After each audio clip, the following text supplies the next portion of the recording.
Hi everyone, this is your coach again and welcomes you all to RJS Academy. दोस्तों, आज हम शुरू करने जा रहे हैं अपनी कॉस्ट अकाउंटिंग के अंदर एक नया chapter which is contract costing. दोस्तों, इस बैच का हमने नाम रखा है dynamic batch. Sir, dynamic batch में एग्जैक्टली हम आपको क्या क्या प्रोवाइड करेंगे, आप मुझे 2 मिनट दें। सर देखिए, जितने भी कंसेप्ट होंगे, चाहे वो कोई भी चैप्टर हो कॉस्टिंग का, वो हम सबसे पहले पढ़ लेंगे, राइट। अच्छा, कंसेप्ट मान लीजिए हमारा खत्म हो गया, उसके बाद आपके सीएमए मॉड्यूल में जितने भी क्वेश्चंस रहेंगे वो हम सारे करेंगे, प्लस कम से कम 10 अटेम्प्ट के क्वेश्चन जो एग्जाम में पास्ट ईयर्स के रहे होंगे पीवाईक्यू, वो हम यहाँ पे लगाने वाले हैं। दोस्तों, कॉस्टिंग के अंदर इतना कर लो, इसका हमने टारगेट रखा है हर स्टूडेंट 70 प्लस तो सर मार्क्स कम से कम एग्जाम में लाएगा ही लाएगा, राइट। एक बार थैंक्स टू द टीम जिन्होंने इतना अच्छा पीपीटी बनाया, थोड़ा सा एक बार देख लीजिए कि हमारे पास है क्या। दोस्तों, इस कॉन्ट्रैक्ट कॉस्टिंग में टोटल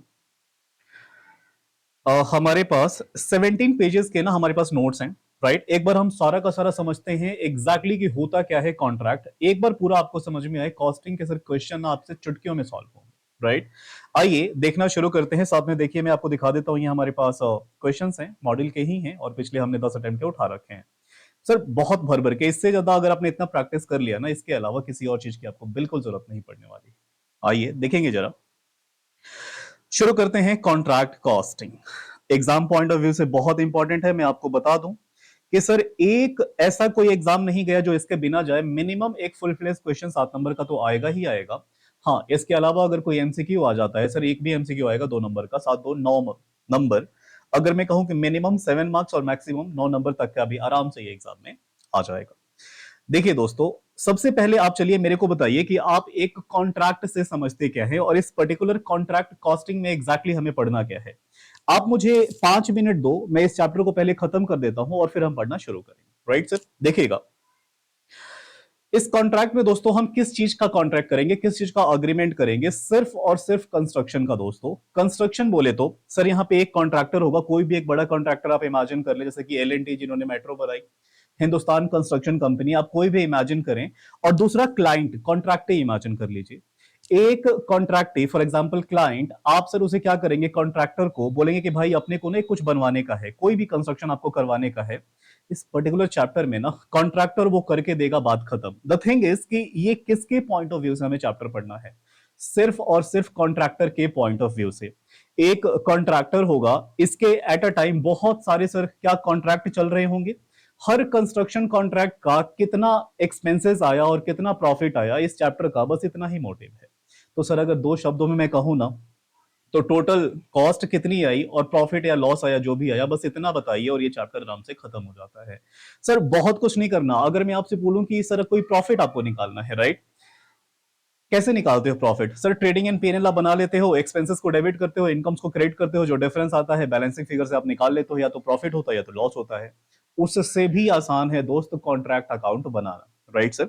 आइए शुरू करते हैं अपना कॉन्ट्रैक्ट कॉस्टिंग। देखिए, कॉन्ट्रैक्ट होता क्या है, ये नोट्स आप क्या करेंगे, नोट्स आप घर पे बना लेंगे, यहां से लिखेंगे। मैं थोड़ा सा बता देता हूं, ऑफ कोर्स ये आपको आता है। सर कॉन्ट्रैक्ट कुछ और नहीं, एक अग्रीमेंट होता है दो लोगों के बीच में। सर क्या होता है, एक अग्रीमेंट होता है दो लोगों के बीच में, पहला वाला इंसान कहलाएगा कॉन्ट्रैक्टर, दूसरा कौन कहलाएगा, कॉन्ट्रैक्टी।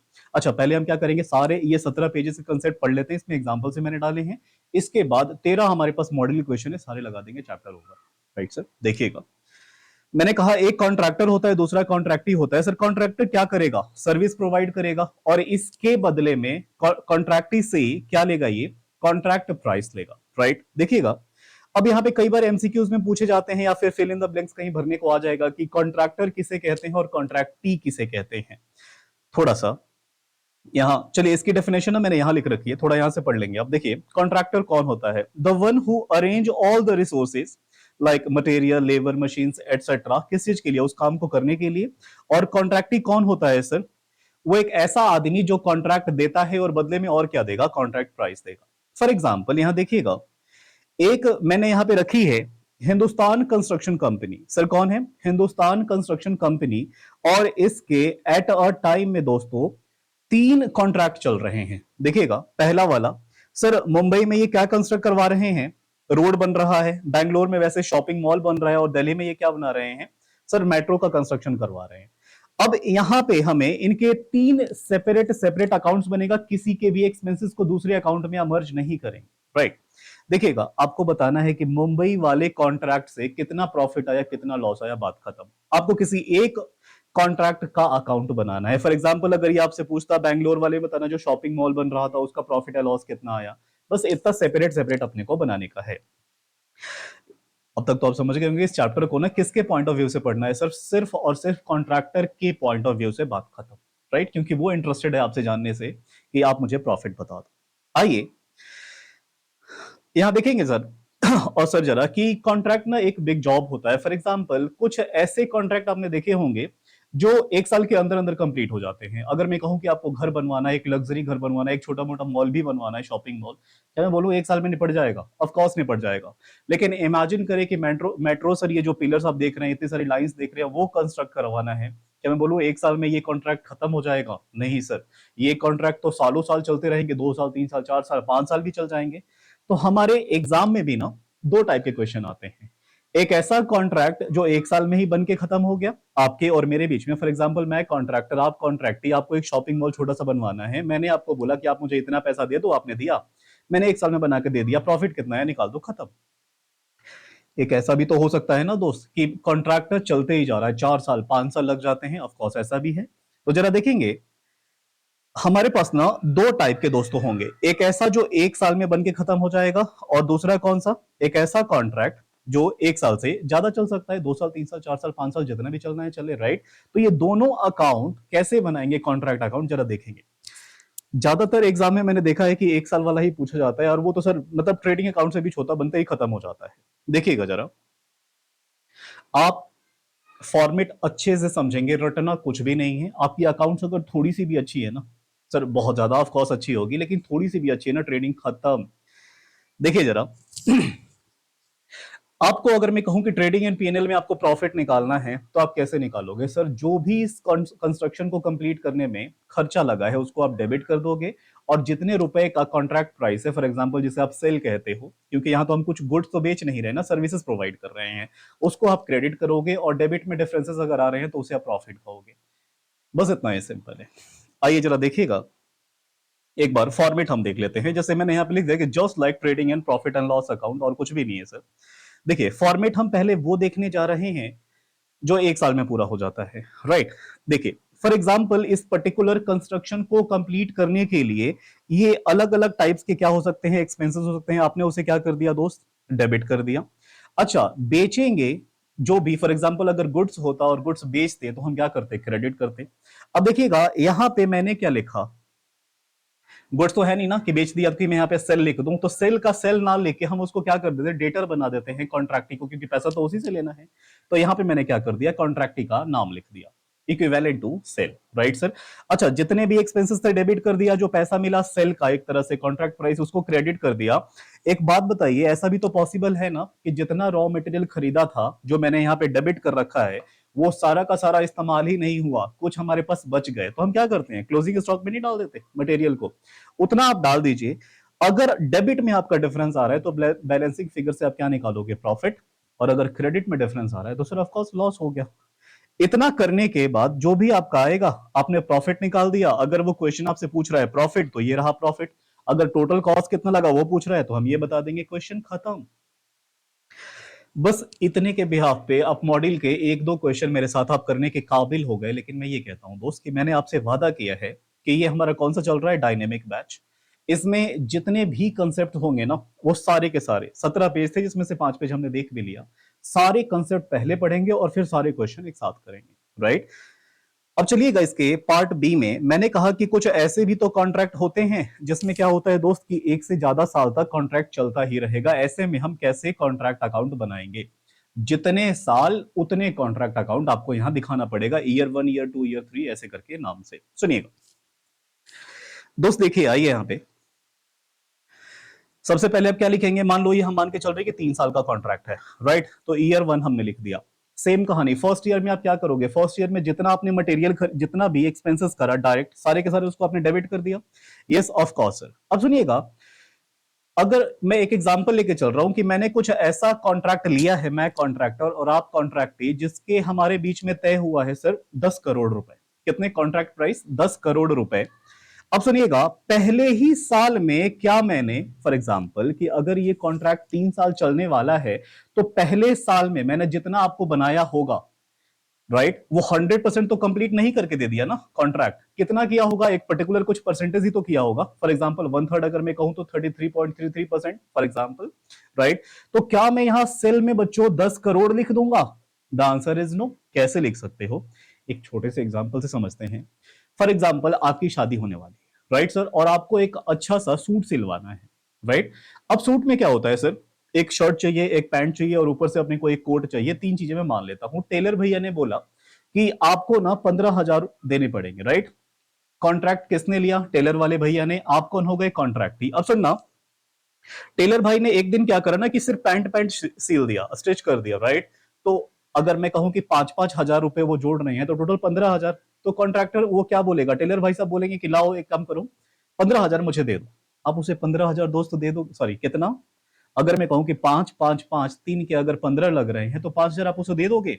ऑफ कोर्स नहीं दोगे ना। रीजन, यार पूरा तो मुझे स्टिच करके दे, मुझे सूट चाहिए, सिर्फ पैंट पैंट थोड़ी चाहिए, राइट। सिमिलरली दोस्त, यहाँ पे क्या आप पूरा का पूरा यहां दिखा दोगे 100% जो आपका कॉन्ट्रैक्ट प्राइस था? The answer is no. आप प्रोपोर्शनेट ही तो दिखा पाओगे ना, राइट।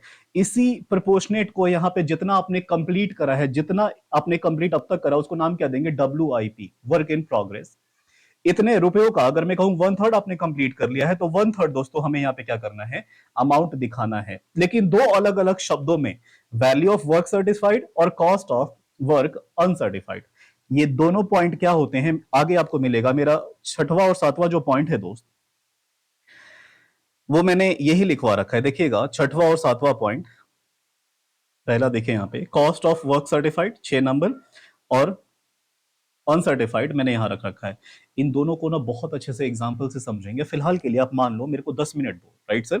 आप चलते हैं, पहले टेबल को समझ में आते हैं। फॉर एग्जांपल आपने बोला कि हाँ सर मैं समझ गया कि WIP क्या होता है, मुझे 100% तो नहीं दिखाना, जितना मैंने कंप्लीट किया होगा उतना ही मुझे फर्स्ट ईयर में सेल बुक करनी है एक तरह से, राइट। बोलो हाँ। चलो जी, मैंने यहाँ पे सेल दिखा दिया। 2 वर्ड्स अभी पेंडिंग है, मैं सिखाऊंगा ये हरे वाले। फिर से क्या करेंगे? पहले साल में कोई रॉ मटेरियल यहाँ बच जा रही है, क्लोजिंग स्टॉक दिखा देंगे, राइट सर। उसके बाद क्या करेंगे? डिफरेंसेस से हम क्या निकाल लेंगे? प्रॉफिट। डिफरेंसेस से आप क्या निकालोगे? इस साल का प्रॉफिट। लेकिन क्या ये पूरा प्रॉफिट दोस्तों 100% आप दिखा लोगे? कंस्ट्रक्शन कंप्लीट हो गया? नहीं। टेलर वाले भैया की अगर मैं बात करूं तो वो कितना बुक करेंगे? 5,000 रुपए तक का उन्होंने काम कर लिया था ना, तो 5,000 अपना सेल दिखा लेंगे। उसमें से कुछ तो उनका बनेगा प्रॉफिट। इतना क्रेडिट किया है, इतना मैंने डेबिट किया है एक्सपेंसेस, कुछ तो प्रॉफिट बनेगा पहले साल में। हाँ सर, बनेगा। इस प्रॉफिट को एक्चुअल प्रॉफिट हम नहीं कहते, नोशनल प्रॉफिट कहते हैं। सर नोशनल प्रॉफिट बोले तो दोस्तों माना हुआ प्रॉफिट। एग्जैक्टली हुआ नहीं है। हम क्या कर रहे हैं दोस्त? एग्जैक्टली हुआ नहीं है, हम मान ले रहे हैं कि इतने रुपयों का मैंने क्या कर लिया? प्रॉफिट अर्न कर लिया, राइट। अब सुनेंगे जरा, सुनिए। देखिएगा यहाँ पे हम पहले साल का कॉन्ट्रैक्ट बना रहे थे और ये कॉन्ट्रैक्ट हमारा 3 साल चल रहा है। ये हमने निकाल लिया नोशनल प्रॉफिट, राइट। इसको आप क्या करेंगे? यहां से इधर ट्रांसफर करेंगे, बाय में इधर ले जाएंगे नोशनल प्रॉफिट। फॉर एग्जांपल मैं कह दूं कि 10,000 रुपए आया था, मान लो कितना? 10,000 रुपए। अब सुनिएगा, इस 10,000 को हम क्या करेंगे?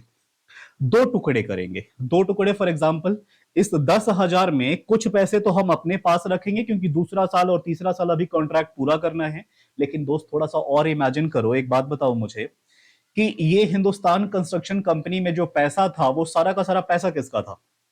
क्या कंपनी अपने घर से लाई थी या शेयर होल्डर से उठा के ले आई थी? ऑफ कोर्स शेयर होल्डर से। तो दोस्त जो शेयर होल्डर से पैसा उठा के लाई थी, 1 साल हो गया, जिन लोगों ने इस कंपनी में इन्वेस्ट किया होगा उन्हें डिविडेंड कुछ तो चाहिए ना 1 साल बाद, भाई पैसे तो दो, क्योंकि प्रॉफिट तो हुआ है। ऐसे में अगर मैं कहूं कि 10,000 रुपए की मैंने प्रॉफिट नोशनल दिखाई, मैंने मान लिया कि 10,000 प्रॉफिट हुआ है। फॉर एग्जाम्पल 2,000 या 10,000 या 5,000, 10,000 नहीं 5,000 मैंने क्या कर लिया? अपने लिए यहां पे रिजर्व में रख लिया, एज अ WIP रिजर्व में रख लिया, क्योंकि मुझे और खर्चे करने पड़ सकते हैं। और थोड़ा बहुत अमाउंट निकाल के मैं क्या करूंगा? कॉस्ट इसके PNL, कॉस्टिंग PNL में, वो जो company main profit and loss account बनाएगी ना सारा अपना मेन, उसमें क्या करेंगे? हम ट्रांसफर कर देंगे, ताकि वहां से डिविडेंड दे सके शेयर होल्डर्स को। तो बड़ा क्लियरली मैंने यहां पे लिखा डिविडेंड, राइट। रटना कुछ भी नहीं है। आपने क्या निकाला, नोशनल प्रॉफिट। नोशनल प्रॉफिट के मैंने इधर सर बाय में ट्रांसफर किया, टू में मैंने दो टुकड़े करे, एक तो मैं रिजर्व अपने पास रख लूंगा ताकि मुझे अभी कंस्ट्रक्शन कंप्लीट करना है, और दूसरा मैं क्या करूंगा, एक हिस्सा कॉस्टिंग पीएनएल में ट्रांसफर कर दूंगा ताकि वहां से डिविडेंड होल्डर्स को पैसा जा सके। राइट सर, वेरी सिंपल, पहला साल कंप्लीट हो गया।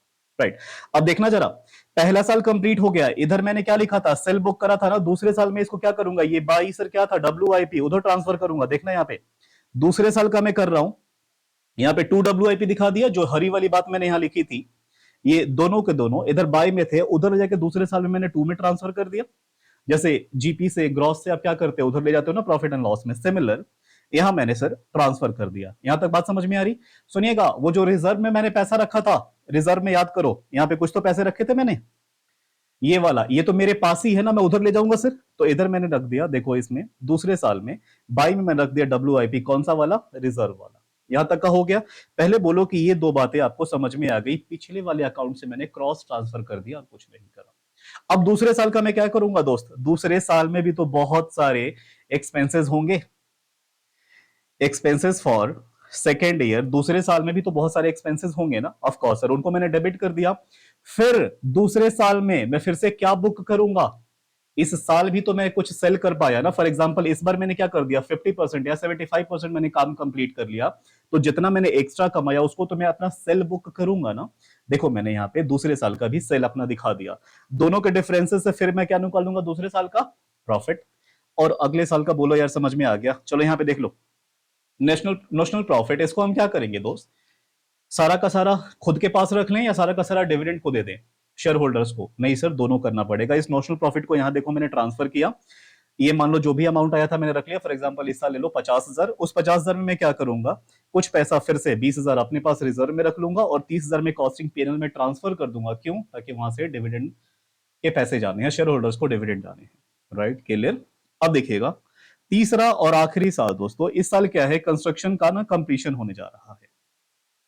क्या इस साल मैं सिर्फ माना हुआ यहां पे रखूंगा कि इस साल में 100% अपना बुक कर लूंगा? 100% बुक करूंगा ना, तो देखना यहां पे मैंने क्या करा, इस वाले कॉन्ट्रैक्टी को देखना, सेकेंड ईयर में मैंने डायरेक्टली कॉन्ट्रैक्टी नहीं रखा था, ये दो वर्ड में रख रहा हूं, WIP सेल्स में दिखा रहा हूं ना। तीसरे साल में दोस्त मैं क्या करूंगा कि पूरा का पूरा कॉन्ट्रैक्ट, क्योंकि इस बार अब मुझे 100% उससे पैसा लेना है, कोई तो आदमी रहा होगा मेरा कॉन्ट्रैक्ट जिससे मुझे कॉन्ट्रैक्टर को पैसे लेने हैं, तो ये पूरा मैंने सेल दिखा दिया।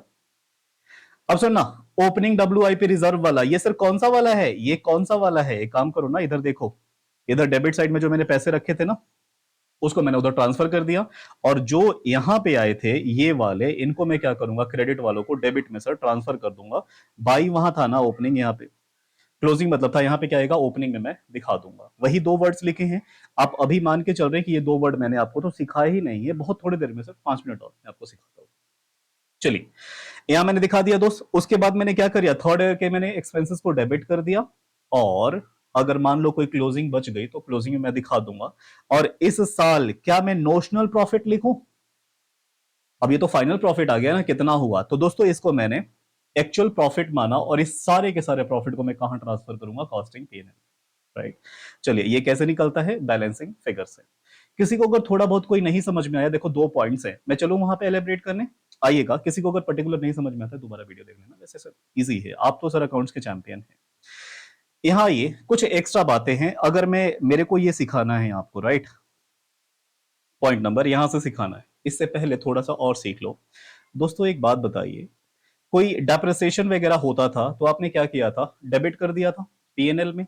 अब देखिएगा, फॉर एग्जांपल कुछ ना कॉमन एक्सपेंसेस होते हैं सर, कॉमन एक्सपेंसेस किसको बोलना चाह रहे हैं, फॉर एग्जांपल कि अभी मैं कहूं कि मेरे 3 साइट्स हैं जहां पे कंस्ट्रक्शन चल रहा है। एक एग्जांपल से देखिएगा, मैंने सिखाया यहां पे, जिस कॉन्ट्रैक्ट का जो एक्सपेंसेस है मैं उसी कॉन्ट्रैक्ट अकाउंट में सिर्फ डेबिट करूंगा। ऐसा नहीं कि कॉन्ट्रैक्ट नंबर 2 वाला एक्सपेंसेस कॉन्ट्रैक्ट नंबर 1 में मैं डेबिट कर दूंगा, इससे तो गेम खराब हो जाएगा। अगर मान लो कि कंस्ट्रक्शन दिल्ली में चल रहा तो दिल्ली वाला कंस्ट्रक्शन में ही दिल्ली के एक्सपेंसेस दिखाए जाएंगे, ना कि मुंबई वाले एक्सपेंसेस दिल्ली वाले में दिखा दोगे। राइट, सुनिएगा, बड़ा अच्छा लिखा गया है कि all expenses of a particular site will be debited, किसमें सर, उसी के वाले कॉन्ट्रैक्ट अकाउंट में। लेकिन अगर क्या होगा, however, if any common expenses incurred for more than one site, then the expenses will be distributed on some suitable basis. एक एग्जांपल से समझते हैं यहाँ पे। फॉर एग्जांपल दोस्तों, मान लो कि मेरे पास क्या है, मैं और हिंदुस्तान कंस्ट्रक्शन कंपनी, मैंने क्या करा, एक जेसीबी मशीन खरीदी, क्योंकि कंस्ट्रक्शन में ना सर यूज हो ही जाती है, राइट। अच्छा, कितने की खरीदी? फॉर एग्जांपल मान लो मैंने 10 लाख की खरीदी, लाइफ इसकी 5 साल है, और 5 साल बाद जब मैं इसको बेचूंगा तो मुझे 1 रुपया भी नहीं मिलने वाला, ऐसा मैं मान के चल रहा हूं, राइट। अब सुनिएगा, एग्जाम्पल मैंने लिया कि मेरे जो करंटली कंस्ट्रक्शन चल रहे हैं ना, वो 3 साइट्स पे चल रहे हैं, लक्ष्मी नगर में चल रहा है, उत्तम नगर में, और द्वारका वाले साइट में। ये जेसीबी मशीन जो है दोस्तों, मैंने लक्ष्मी नगर में 2 महीने इस्तेमाल करे, 4 महीने उत्तम नगर में, और 3 महीने द्वारका वाले साइट पे मैंने इस्तेमाल करा। तो आप समझ गए कि सर ये जो भी डेप्रिसिएशन आएगा, प्रोपोर्शनेटली सिर्फ वही वाले साइट में क्या होगा, डेबिट होगा। अब सुनिएगा, सर आपने बोला ये तो 9 ही महीना हुआ। हाँ जी, 3 महीने वो इस्तेमाल ही नहीं हुआ, वो खड़ी रही थी। अब सुनिए हम क्या करें, यहां पे डेप्रिसिएशन निकालने का आपने क्या बोला था, फॉर्मूला आप अकाउंट्स में सीखने आ रहे हो, original cost minus scrap value upon useful life. यही तो आपने फॉर्मूला बचपन से रट रखा है ना डेप्रिसिएशन का। सुनिएगा कैसे निकालेंगे लक्ष्मी नगर का डेप्रिसिएशन। सर 10 लाख की ओरिजिनल कॉस्ट थी, स्क्रैप वैल्यू कुछ है नहीं, 0 डिवाइड कर देंगे 5 साल से, तो ये 1 साल का निकल गया। लेकिन क्या मैंने पूरा 1 साल लक्ष्मी नगर वाले साइट पे इस्तेमाल किया है? The answer is no. कितना इस्तेमाल किया है? सिर्फ 2 महीने। तो 12 महीने सर क्या करूंगा, 2 मल्टीप्लाई बाय 2 डिवाइड बाय 12, कितना आ गया, इतना आ गया, राइट सर। वैसे ही प्रोपोर्शनेटली मैं उत्तम नगर वाले में, और प्रोपोर्शनेटली द्वारका वाले साइट में। आप बोलोगे कि सर 12 महीने का डिप्रेशन होना चाहिए, तो सिर्फ 9 महीने का हुआ। तो 3 महीने वो जैसे भी किसी भी साइट पे इस्तेमाल हुई ही नहीं, तो उस 3 महीने का डेप्रिसिएशन कहां डेबिट होगा? जो कॉन्ट्रैक्ट कंस्ट्रक्शन कंपनी जो अपना पीएनएल बनाती है ना दोस्तों, प्रॉफिट एंड लॉस अकाउंट, इस साइट का नहीं, जो अपना मेन बनाती है उसमें दोस्त वो खुद डेबिट करेगी। तो देखना यहां लिखा होगा, remaining 3 months depreciation will be debited, कहां पे? कंपनी के प्रॉफिट एंड लॉस अकाउंट में, न कि इस पर्टिकुलर साइट में, राइट। तो यहां तक समझ में आ गया। अब जो असली बात थी, 2 बातें मैंने छुड़वा रखे थे आपको, वो पढ़ना शुरू करते कि वैल्यू ऑफ वर्क सर्टिफाइड किसे कहते हैं। Value of work certified, work certified नाम से ही क्लियर है कि जितना आपने कंस्ट्रक्शन कंप्लीट किया होगा उतने के ही तो पैसे लोगे। फॉर एग्जाम्पल आइएगा, यहां एक एग्जाम्पल से समझते हैं, ऐसा समझिए। एक एग्जाम्पल लेते हैं, फॉर एग्जाम्पल कि मैं कंस्ट्रक्शन कंपनी और आप कौन सर, एक कॉन्ट्रैक्टी, मैं कॉन्ट्रैक्टर आप कॉन्ट्रैक्टी, आपने मुझे क्या दिया, एक काम दिया। आपने कहा कि 3 मंजिल की एक बिल्डिंग बना दो। कितनी मंजिल की सर? 3 मंजिल की एक बिल्डिंग बना दो, ठीक है। मैंने कहा ठीक है बनाता हूं। ये देखो, पहले साल में मैंने पहली मंजिल बना के कंप्लीट कर, पहले साल में मैंने पहली मंजिल बना के कंप्लीट कर ली। अब मैं पता है क्या कह रहा हूं, कॉन्ट्रैक्टर बोलेगा कि मैंने 50% काम कंप्लीट कर लिया। सब अपने फायदा के लिए बोलते, कॉन्ट्रैक्टर क्या बोलेगा कि मैंने 50% काम कंप्लीट कर लिया, लाओ 50% के पैसे दो। कॉन्ट्रैक्टी क्या बोलेगा, आप क्या बोलोगे, पागल हो रहा है क्या? यहां पे जब मैंने बोला 3 साल का कंस्ट्रक्शन है और 1 साल ही अभी पूरा हुआ है, तो मेरे हिसाब से तो सिर्फ कितना होना चाहिए था, 33.33%। अब ये कॉन्फ्लिक्ट आ जाएगा कि कितना पैसा दे कितना ना दे। इसीलिए इस पर्टिकुलर चैप्टर में हर चीज का ना हम सॉल्यूशन लेके चलते हैं। सबसे पहले फिक्स हो रखा है कि देख भाई, ना तुम बोलोगे ना मैं बोलूंगा, हम दोनों मिलके किसी भी अनबायस्ड, किसको बुला लेंगे सर, कोई आर्किटेक्ट होगा या फिर कोई इंजीनियर होगा, वो आएगा हमारे पास, सर्वे करेगा और बोलेगा अच्छे से देख के कि कितना परसेंट कॉन्ट्रैक्ट ना सर कंप्लीट हो गया है, उसके बिहाफ पे कॉन्ट्रैक्टी कॉन्ट्रैक्टर को उतना प्रोपोर्शनेटली पैसा देगा। बात क्लियर है? आइए समझना शुरू करते हैं कि वैल्यू ऑफ वर्क सर्टिफाइड कैसे निकलेगा। What is value of work certified? यहां जब आप नोट करोगे ना घर पे, तो लिखोगे what is value of work certified. देखना जरा दोस्त, एन आर्किटेक्ट और engineer will come at site and determine percentage of work certified या work completion till now and will give you a certificate how much percent of work is certified till now, right? देखेंगे यहाँ पे एक example हमने बहुत अच्छा लिया है, एग्जांपल नंबर 2। ये अगर आपको विजिबल हो रहा होगा तो आप देखेंगे, ये हमारी आरजेएस एकेडमी है, ये बनवानी है और इसका कंस्ट्रक्शन का कॉन्ट्रैक्ट मैंने किसी कंपनी को दे रखा है। और कोई कंपनी कौन सी है हमारे एग्जांपल में? Hindustan construction company. अब देखिएगा, ये बनाने के लिए आरजेएस एकेडमी की बिल्डिंग को कंस्ट्रक्ट करने के लिए हिंदुस्तान कंस्ट्रक्शन ने क्या बोला है कि भाई 3 साल लगेगा, राइट। ये देखो यहां से ये पहला साल, नहीं ये पहला साल यहां खत्म नहीं हो रहा है, पहला साल यहां खत्म हो रहा है और यहां तक दूसरा साल और ये तीसरा साल, राइट। अब सुनिएगा हुआ क्या, ये मैंने कैलेंडर ईयर लिया है और फाइनेंशियल ईयर नहीं लिया है इनकम टैक्स की तरह, ताकि आपको कोई कंफ्यूजन ना हो। 1 जनवरी 2024 को काम शुरू होना हुआ और ये खत्म कब होगा दोस्त, 31 दिसंबर 2024 को, राइट। पूरा एक साल चलेगा। देखना, ये मान लो कि एक जो कॉन्ट्रैक्टर नहीं सर, यहाँ पे कौन था हमारा, इंजीनियर था। वो इंजीनियर ऐसा हो सकता है ना कि भाई हमें उसको बुलाना है कि एक साल बस होने वाले हैं, कब काम कंप्लीट हुआ है, उसको हमने बुलाया। हो सकता है वो 2 दिन बाद आए, 4 दिन बाद आए, या 5 दिन पहले भी तो आ सकता है ना। इस एग्जाम्पल में मैंने ये माना कि 1 तारीख से काम शुरू होना स्टार्ट हुआ और खत्म कब हो रहा है दोस्त, इस साल के अंत तक। इस साल में टोटल यहां से लेके यहां तक में मैंने कितना कंप्लीट किया है काम, उतने का मुझे वैल्यू मिलना चाहिए, राइट। अब देखना, आर्किटेक्ट दोस्तों 15 दिन पहले आ गया। देखो ये इंजीनियर या आर्किटेक्ट जो भी कह लो, ये कितना दिन आ गया, 15 दिन पहले आ गया, 15 दिसंबर तक। तो इसने क्या करा, यहीं तक की वैल्यूएशन मुझे करके दी कि यहां तक फॉर एग्जांपल 30% क्या हो गया है, काम कंप्लीट हो गया है। अब कॉन्ट्रैक्ट प्राइस मान लो 10 करोड़ होता, 10 करोड़ यहां में लिख रखा है, कॉन्ट्रैक्ट प्राइस कितने का, 10 करोड़ का, तो कितना सर्टिफाई हो गया, किसने कम ये बताया, कितना सर्टिफाइड हो गया, इंजीनियर ने। तो 30%, मुझे कॉन्ट्रैक्टर को कितना पैसा मिलना चाहिए सर, 3 करोड़ उसको मिलना चाहिए। सर देखना, यहां तक का भी क्या हुआ है, काम तो हो गया है, लेकिन क्या वर्क सर्टिफाइड हुआ, कॉन्ट्रैक्टर ने काम कर दिया है इस 15 दिन में और, लेकिन ये सर्टिफिकेट मिली क्या, नहीं। अब अगली बार जब इंजीनियर आएगा ना अगले साल, तो इसके 15 दिन और ये पूरे साल वाला दूसरे साल में इतने का मुझे सर्टिफिकेट देगा। जितने का सर्टिफिकेट मिलेगा उतना ही आप बुक करोगे क्या, value, value of work certified. तो कुछ नहीं हुआ, जितने का कॉन्ट्रैक्ट प्राइस रहेगा, जितना आपने काम कंप्लीट कर लिया है, उतने का एक इंजीनियर आएगा और परसेंटेज बना के देगा कि भाई आपने इतना परसेंट काम कंप्लीट कर लिया है, और उतना ही उस साल के लिए आप सेल बुक करोगे, बात खत्म। आप याद करो, सेल ही तो बुक करना था ना, और वहीं पे तुम्हें ये दिखा रहा था कि 2 शब्द आपको लिखने हैं, वैल्यू ऑफ वर्क सर्टिफाइड।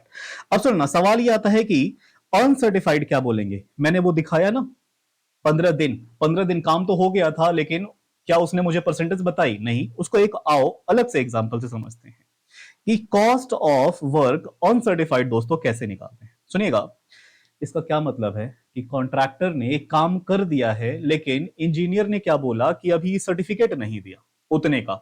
भाई मैंने काम कर दिया, मेरा खर्चा तो लग चुका है ना, बस आपने सर्टिफिकेट नहीं दिया तो मुझे पैसे भी नहीं मिले। कॉस्ट तो लग चुकी है ना, तो वो कॉस्ट कितनी है, कॉस्ट ऑफ वर्क अनसर्टिफाइड। खर्चा लग चुका है लेकिन सर्टिफिकेट नहीं मिला है, वही लिखा है। It means work is done but certificate is not received, right. देखिएगा दोस्त, इस बार एक और एग्जांपल लेते हैं, ये हमारा एग्जांपल नंबर 3 हो गया। इस बार हम कंस्ट्रक्शन कर रहे हैं किस चीज का सर, होटल डिसेंट का। आई होप आपको याद आ रहा होगा होटल डिसेंट, नहीं याद आएगा तो गूगल जरूर करिएगा। Hotel decent, right. मुझे एक होटल बनवाना है, उसका नाम हमने रखा है होटल डिसेंट। यहां पे फॉर एग्जांपल दोस्तों मुझे 100 कमरे बनाने हैं, कितने कमरे, 100 कमरे। और फिर से मैंने ये कॉन्ट्रैक्ट किसको दिया, हिंदुस्तान कंस्ट्रक्शन को। उन्होंने कहा कि 4 साल लगेंगे, 100 कमरे वाला बिल्डिंग बनके तैयार हो जाएगा। मैंने कहा ठीक है बनाओ। देखना दोस्त, पहले साल में इन्होंने 40 कमरे बनाए, हिंदुस्तान कंस्ट्रक्शन ने कितने कमरे बनाए, 40 कमरे। सुनिएगा, इंजीनियर आया चेक करने के लिए, वो आर्किटेक्ट, हाँ भाई कितने कमरे हो गए, ये वाला हो गया, दूसरा वाला हो गया, हाँ जी हो गया। सुनिए, उसने क्या बोला, 40 में से 35 को तो चेक इन कर दिया कि हाँ ये सही कमरे हैं, लेकिन 5 कमरों में पता है दोस्त क्या ऐसा था, 99% काम हो रखा था, कहीं कहीं पे क्या था, थोड़ा सा बल्ब नहीं था, लाइटें नहीं लगी थी, कुछ इलेक्ट्रिक वायरिंग इधर उधर दिख रही थी, कुछ मिसिंग था, ऐसा एकदम छोटा मोटा सर। उसने क्या बोला कि हमारी बात हुई थी कंस्ट्रक्शन कंप्लीट होना, आप कह रहे हो 40 कमरे कंप्लीट होना, जिसमें से 35 ही एग्जैक्टली कंप्लीट हुए हैं, 5 कमरे एक आध परसेंट चीजों से बस रह गया है। 1% भी दोस्तों अगर इंजीनियर को डॉट दिखाई देता है ना कि थोड़ा बहुत मिसिंग है, वो उसका सर्टिफिकेट देगा ही नहीं, क्योंकि वो उस पर बात आ जाएगी। अब देखना जरा, कॉन्ट्रैक्टर क्या बोलेगा कि अबे भाई ये तो बस छोटी मोटी बाजार से लाइटें खरीद के लेके इधर लगा देना है, हो गया। तो बोलेगा अगली बार पहले से लगा के रखना चाहिए था ना। क्या मैं बोलूं दोस्त, कॉन्ट्रैक्टर को बुरा नहीं लगेगा, कॉन्ट्रैक्टर ने क्या करा, सारा काम तो कंप्लीट कर ही दिया था ना, बस इतू से 1% के लिए उसको सर्टिफिकेट नहीं मिला। तो दोस्त एक बात बताओ, क्या वो 5 कमरे बनाने में पैसे नहीं लगे थे, लगे तो थे सर पूरे के पूरे। अब इसको जो आज सर्टिफिकेट मिलेगी कितने की, 35 कमरों की, और 5 कमरों का सर्टिफिकेट नहीं मिलेगा, लेकिन कॉस्ट तो लग चुकी है ना, इसी को हम क्या बोलते हैं, कॉस्ट ऑफ वर्क जो अनसर्टिफाइड रह गया, सर्टिफिकेट जिसकी नहीं मिल पाई, खर्चा तो लग गया है ना। अब इसका हम क्या करेंगे सर, वो अगले साल वाले में सेटअप होगा, देखिएगा। अब सवाल आता है कि इसकी सर्टिफिकेट कब मिलेगी, जब अगले साल कॉन्ट्रैक्टर आएगा, अगले साल कॉन्ट्रैक्टर आएगा तो उसमें क्या करेगा, इसका हमें सर्टिफिकेट देगा। तो अगले साल सर्टिफिकेट देगा, तो सिर्फ सर्टिफिकेट देने के लिए हम अगले साल में इसको सेल बुक करेंगे, नहीं सर, पहले साल में ही सेल बुक करेंगे। याद आओ, यहां पे देखो जरा, यहाँ पे फॉर्मेट में देखना दोस्त, जहां हमने WIP बुक किया था, WIP जहां हमने बुक किया था, यहाँ पे देखना, पहले में हमें क्या दिखाना है, वैल्यू ऑफ वर्क सर्टिफाइड, और दूसरे में क्या दिखाना है, कॉस्ट तो लग गई है ना, लेकिन अभी क्या है, सर्टिफिकेट नहीं मिली है। दोनों इक्विवेलेंट टू सेल ही तो है दोस्त। पहले साल का क्या मैं बोलूं कि सेल बुक कर लूंगा इतना, आप बोलो यस, राइट सर। आगे चलिएगा। अब ये दो और जो मैंने पेंडिंग छुड़वाए थे वो क्लियर हो गया होगा आपको। आगे हम देखना शुरू करेंगे, यहाँ पे और कुछ पॉइंट्स हैं थोड़े बहुत। और सवाल आता है कि सर कॉस्ट टू डेट क्या होता है। आज तक जितना खर्चा हो गया है वो कॉस्ट टू डेट है। तो सर ये क्यों सिखा रहे हो, क्योंकि ये MCQ में कई बार आपसे पूछे जाते हैं। आज तक जो खर्चा लग गया है, मान लो ये 3 साल या 2 साल का प्रोजेक्ट है, इसमें हमने क्या करा, 1.5 साल काम करते करते हो गए, तो आज तक जितना खर्चा लगा है इसी को बोलते हैं कॉस्ट टू डेट या कॉस्ट टिल नाउ। देखिएगा, it means total amount of resources used eight site till now. अगर मैं बोलूं कि निकालना फॉर्मूला चाहिए, कैसे निकलेगा, तो दोस्त एक ना, टोटल एक्सपेंसेस डेबिट साइड के ले लो, और क्लोजिंग स्टॉक जो क्रेडिट में आता है, उतना तो पैसा नहीं लगा ना, उतना का स्टॉक बच गया है, वो माइनस कर दोगे, तो क्या उस साल का टोटल कॉस्ट नहीं आ जाएगा, ऑफ कोर्स आ जाएगा। आप चाहो तो एक डायरेक्ट हमने इस फॉर्मूले से भी आपको लिखवा दिया, लेकिन ज्यादा इजी ये है। एक और आता है दोस्त कंसेप्ट है इसमें, रिटेंशन मनी। टोटल हमारे 17 पेजेस हैं और 13वें पेज पे हम चल रहे हैं, फिर आपको मिलेगा क्वेश्चन। आप क्वेश्चन करने के काबिल हो चुके हैं, लेकिन प्लीज पढ़िए मेरे साथ। देखिएगा, एक आता है सर इसमें रिटेंशन मनी। क्या होती है रिटेंशन मनी, अपने नाम से ही क्लियर है, जो रिटेन करके रखा जाए उसे हम रिटेंशन मनी। सर नहीं समझ में आया दोस्त, 3 साल का कॉन्ट्रैक्ट है, आपने मुझे कॉन्ट्रैक्ट दिया, आपको एक घर बनवाना है। आओ एग्जाम्पल से पहले समझ लेते, एग्जाम्पल नंबर जो भी है 4 नंबर, देखिएगा। आपको एक क्या करवाना है सर, घर बनवाना है। घर का नाम क्या है, होम स्वीट होम। आप CMA बनने के बाद जब पैसे आएंगे क्या करोगे, एक सपनों का घर कहते हैं ना, घर ही तो आपको बनवाना है। सुनिएगा, आपको एक नेक्स्ट लेवल का घर बनवाना है, कम से कम 1 करोड़ का। कितने का सर, एक कॉन्ट्रैक्टर को आपने बुलाया, और कॉन्ट्रैक्टर अगेन कौन है, Hindustan construction company limited, right. उसको आपने 1 करोड़ का कॉन्ट्रैक्ट दिया। उसने कहा कि मैं 2 साल में बना के दे दूंगा। कितने साल में, 2 साल में। सुनना, 1 साल के बाद, 1 साल के बाद, 1 साल बीत गए, इंजीनियर आया, उसने कहा 40% जी कंस्ट्रक्शन कंप्लीट हो गया। अब अगर 1 करोड़ का कॉन्ट्रैक्ट है, 40% हो गया, तो कितना हो जाएगा दोस्त, 40 लाख रुपए। 40 लाख रुपए। अब वो क्या बोलेगा, चलो यहां पे मैंने अपना एग्जांपल लिया था, लेकिन आप हो गए, कोई बात नहीं। अब 40 लाख कौन मांगेगा, आपसे। आप कॉन्ट्रैक्टी हैं, आपसे कॉन्ट्रैक्टर बोलेगा ना कि मालिक लाओ 40 लाख रुपए दे दो, क्योंकि मैंने 40 लाख के बराबर काम कर दिया है। जेन्युइनली सोचना, आप उसको 40 लाख दे दोगे, इतने मेहनत से आपने CMA बनने के बाद पैसे कमाए थे, क्यों नहीं दोगे। अरे भाई पैसे इसको दिया, अगर ये कहीं भाग भाग गया तो अभी तक क्या हुआ था, सिर्फ वो फाउंडेशंस लगे थे, पिलर खड़े हुए, तो उसमें घर थोड़ी है, अलग से किसी और कॉन्ट्रैक्टर को दूंगा, बहुत पैसे खा जाएगा, राइट। तो आप क्या बोलोगे, देख भाई, आई नो तेरा 40 लाख बन रहा है, लेकिन मैं तुझे 40 दूंगा नहीं, क्योंकि जैसे ही मैंने 40 दे दिया और अगर तू भाग गया तो कहां ढूंढता फिरूंगा, राइट। आप क्या बोलोगे कि देख भाई, 40 लाख तेरे बन रहे हैं, लेकिन मैं तुझे अभी 30 लाख दूंगा, 10 लाख अपने पास, पैसा तेरा हो गया, लेकिन मैं रिटेन करके रखूंगा ताकि तू भागे ना, क्योंकि मुझे तो देना ही है, मैं दे दूंगा, तू अपना कंस्ट्रक्शन चालू रख। ये 30 लाख इसलिए ले जा ताकि तू काम करता रहे, तेरे को भी तो पैसे लग रहे हैं ना। अब बोलिए, ये बात आपको समझ में आ रही है दोस्त। जो पैसा हम क्या करते, उसने अपना सेल बुक कर लिया है, फिर भी हम रिटेन करके अपने पास रखते हैं ताकि वो भाग ना जाए, उसी को हम क्या कहते हैं, रिटेंशन मनी। अच्छा जी, देखना जरा मेरी टीम को, thank you team. Why retention, retention money क्यों हम रखते हैं, कॉन्ट्रैक्टर भाग गया तो। कॉन्ट्रैक्टर अगर भाग गया तो हमने क्या करा कि 10 लाख उसका पैसा रखेंगे ना, कोई भी 10 लाख छोड़ के थोड़ी चला जाएगा, राइट। इजी। आखिरी कंसेप्ट दोस्तों, बस इतना समझ लो, उसके बाद ना हमारा काम शुरू हो जाएगा। याद करो, इनकम टैक्स में आप स्लैब रेट बढ़ते हो, चलो छोड़ दो, वो भी नहीं याद, मान लो मैं वैसे इनकम टैक्स का टीचर हूं, वैसे आपको नहीं पता तो कोई बात नहीं, अभी के लिए हम हटा देते हैं। स्लैब रेट क्या होता है, हमने पढ़ा ही नहीं इनकम टैक्स। देखिएगा दोस्त, आपने अभी बोला था ना कि जितना वर्क मान लीजिए सर्टिफाई हो गया, जितना पैसा मिल गया, वो सारा का सारा पैसा उठा के आप शेयर होल्डर्स को दे दोगे 100%। एक साल में मान लो आपने इसी इसी एग्जांपल की बात करते, 40 लाख बुक हुई थी, 40 लाख में 30 लाख आपको मिला था, वो 30 लाख जो आपके हाथ में कैश आए, आप बोलोगे सारा का सारा शेयर होल्डर में डिविडेंड बांट देता हूं, प्रॉफिट हुआ है। दोस्त ऐसा कर ही नहीं सकते। क्यों? अरे भाई कुछ अपने पास भी तो रखना है, रिजर्व रिजर्व बचा के। उनको कितना देना है, अपने पास कितना रखना है। इसी के लिए ये स्टैंडर्ड रूल्स हैं, लाइक स्लैब रेट, ये गवर्नमेंट ने हमें एक तरह से कॉन्ट्रैक्ट कॉस्टिंग में नोटिफाई करा है, ये फिक्स्ड रूल्स हैं।